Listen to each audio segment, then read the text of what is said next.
October, the month of spooks. And in honor of this month, the anime guest of honor that I plan to review on the last week of this month is running a Halloween party, and all the good series have been invited.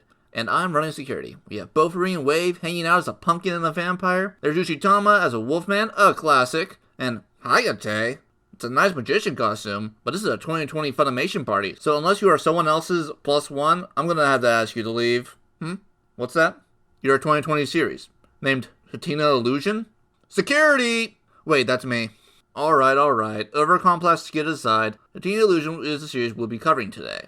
But I do believe the Hayate Combat Butler comparison is rather apt. Both series are about a boy forced into being a butler with a harem of girls that will lead to hilarity, as well as quite a few similar issues being shared among the two, especially when it comes to how they handle its underage characters and how that brings the worst anime fans. But what is the big difference maker? Well, that is that the boy in question, Makoto Shiranui, is an aspiring magician, and he's visiting/living with his childhood friend Kana Hoshihado, whose father is a world-famous stage magician. But surprise, surprise, the house is filled with real magic, as the ladies of the house can do actual magic for their artifacts. They also double as magic thieves, stealing back artifacts that their relatives made so they can't be used for crime. As a concept, this is my jam, as cool crime is a blast to see every time, especially since I'm coming off a playthrough of Persona 5 Royal, which is one of my favorite games. On that front, Hatena kind of delivers. I would have liked to see more planning, but there's some semblance of sneaking, and the battles with the ne'er-do-wells are alright at parts. It's mainly the things outside of this where Hatena falls apart. While I got Persona 5 on the mind, you know there's confidence in the fact that some of them are problematic, for example, dating your adopted sister just because she is gamer girl.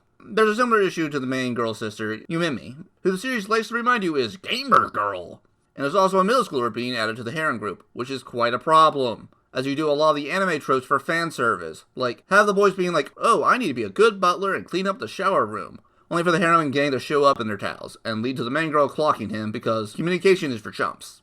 The problem is that these are underage girls just barely in high school and a middle schooler, and can we just not sexualize them, or even approach that territory, as we don't want to attract the Futaba superfans? Go ahead and flame me, I know I'm being hyperbolic right now, but I'm not 100% wrong, am I? Plus I saw a comment on Funimation saying that they were looking forward to the Blu-rays so they can see the baiting scenes without steam, so I know the series is in need of some fumigation. But moving on, let's talk villains. Hatena seems to be going for an Artifact User of the Week vibe early on, with a big super fight for the season finale. Let's just say that this falls quite a bit short. First up, the recurring Ant character that acts as the first villain in the series and pops up quite a few times and is written as an anti-hero.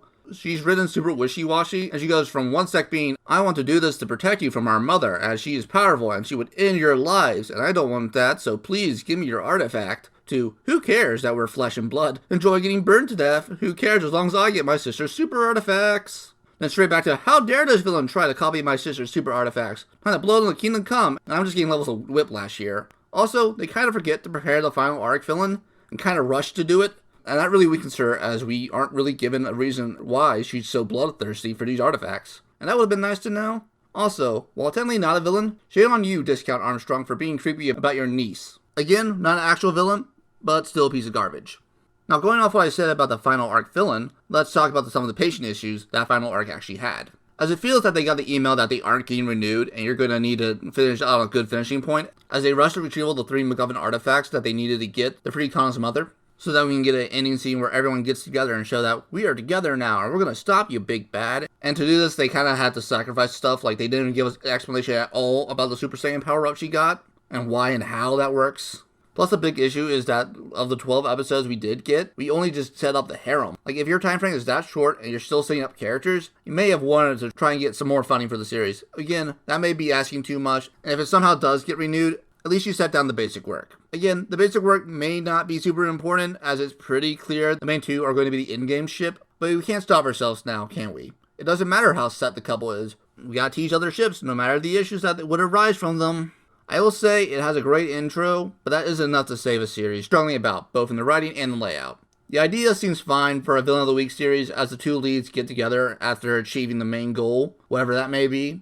But the addition of its harem vibe really slows down the pacing of the series, as they have to set up that part instead of focusing on the better parts. Again, I don't know all the details of the agreement and how much freedom they got in the adaptation of the series. Either way, I still can't overlook your use of underage characters, and you will be finding yourself hanging out with the other shows we don't let into a fun Halloween party. And trust me, you don't want to find yourself there, as you either get to choose to be either creeped out, or ask if you want to join in a game of Monopoly or Risk.